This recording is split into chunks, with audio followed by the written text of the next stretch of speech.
ಮುಖ್ಯಮಂತ್ರಿಗಳ ವಿರುದ್ಧ ಜಾರಿ ನಿರ್ದೇಶನಾಲಯದಲ್ಲಿ ಇಸಿಐಆರ್ ದಾಖಲಾಗಿರೋದಕ್ಕೆ ಗೃಹ ಸಚಿವ ಪರಮೇಶ್ವರ್ ಕಿಡಿಕಾರಿದ್ದಾರೆ.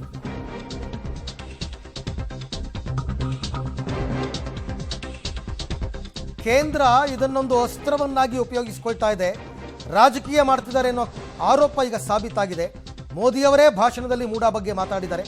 ಸಿದ್ದರಾಮಯ್ಯನವರಿಗೆ ಮಾನಸಿಕವಾಗಿ ತೊಂದರೆ ಕೊಡುವ ದುರುದ್ದೇಶದಿಂದ ಸರ್ಕಾರವನ್ನು ಅಸ್ಥಿರಗೊಳಿಸೋದಕ್ಕೆ ಹೊರಟಿದ್ದಾರೆ ಅಂತ ಬಿಜೆಪಿ ವಿರುದ್ಧ ಗೃಹ ಸಚಿವ ಪರಮೇಶ್ವರ್ ವಾಗ್ದಾಳಿ ನಡೆಸಿದ್ದಾರೆ.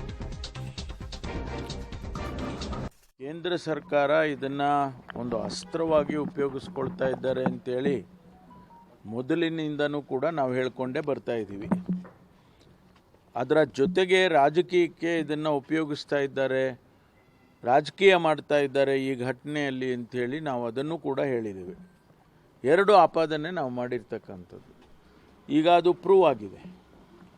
ಹೇಗೆ ಪ್ರೂವ್ ಆಗಿದೆ ಅಂದರೆ, ಒಂದು ಏಜೆನ್ಸಿಗಳನ್ನು ಬಿಟ್ಟು ಅವರನ್ನು ಒಂದು ರೀತಿಯಲ್ಲಿ ಮಾನಸಿಕವಾಗಿ ಮತ್ತು ಅವರಿಗೆ ತೊಂದರೆ ಮಾಡಬೇಕು ಅನ್ನುವಂಥದ್ದು ದುರುದ್ದೇಶ ಇಟ್ಕೊಂಡು ಮಾಡಿದ್ದಾರೆ ಅನ್ನುವಂಥದ್ದು. ಎರಡನೇದು, ರಾಜಕೀಯವಾಗಿ ಅಂತ ಹೇಳಿದಾಗ ಪ್ರಧಾನಮಂತ್ರಿಗಳೇ ಅವರ ಚುನಾವಣಾ ಭಾಷಣದಲ್ಲಿ ಈ ಒಂದು ಮೂಡಾದ ಪ್ರಕರಣದ ಬಗ್ಗೆ ಮಾತನಾಡಿದ್ದಾರೆ.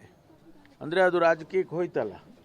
ಹಾಗಾಗಿ ನಮಗೆ ಇದು ಭಾರತೀಯ ಜನತಾ ಪಾರ್ಟಿ, ಜನತಾದಳ ಇದೆಲ್ಲವೂ ಸೇರಿಕೊಂಡು ಎಲ್ಲೋ ಒಂದು ಕಡೆ ದುರುದ್ದೇಶದಿಂದ ಸರ್ಕಾರ